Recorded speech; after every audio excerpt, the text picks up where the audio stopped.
বয়স only for 4 বছর চলতেছে। দেখুন আলহামদুলিল্লাহ কত সুন্দর মাপের ড্রাব এসেছে। এটা একটা বাদাই দেখেন, আমি যদি গুনতে থাকি এটাতে কিন্তু অনেক ফল এসেছে।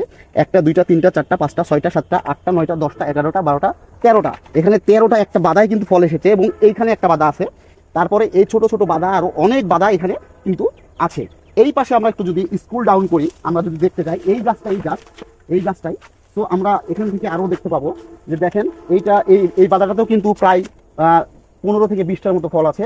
এইভাবে রাউন্ড করে প্রত্যেক রাউন্ডে প্রত্যেক জায়গায় কিন্তু ফলগুলো আছে। এবং আপনাদেরকে আরেকটি জিনিস জানিয়ে রাখি, এটা হচ্ছে দেখেন আপনারা গাছের গোড়া থেকে কতটুকু উচ্চতাতে ফল ধরেছে। গাছের গোড়া থেকে কিন্তু খুব বেশি উচ্চতাতে ফল ধরেনি এবং প্রথম ফলটা যেটা এসেছিল ফলটা এখনো রাখা আছে, এই যে দেখতে পাচ্ছেন। প্রথমে কিন্তু খুব ছোট অবস্থাতে ফল আসছিল, এটা প্রথমে 2 বছর 9 মাসে ফল এসেছিল। আপনারা যারা ভিয়েতনামি নারকেল নিয়ে যাদের ভুল ধারণা ছিল, সেই ধারণাগুলো ভেঙে দেওয়ার জন্য জাস্ট আমরা এই ভিডিওটা আজকে তৈরি করছি আপনাদেরকে। অনেকেই ভাইরাল হওয়ার জন্য 150 200 300 গাছ কেটে ফেলতেছে, তারা বিভিন্ন রকমের তারা হচ্ছে চ্যানেলে প্রকাশ করতেছে। আসলে কিন্তু বিষয়টা এরকম না। আমাদের সবচেয়ে ইম্পর্টেন্ট যে বিষয়টা সেটা হচ্ছে সঠিক পরিচর্যা ও পর্যবেক্ষণের মাধ্যমে সবকিছু কিন্তু ভালো ফলাফল পাওয়া সম্ভব।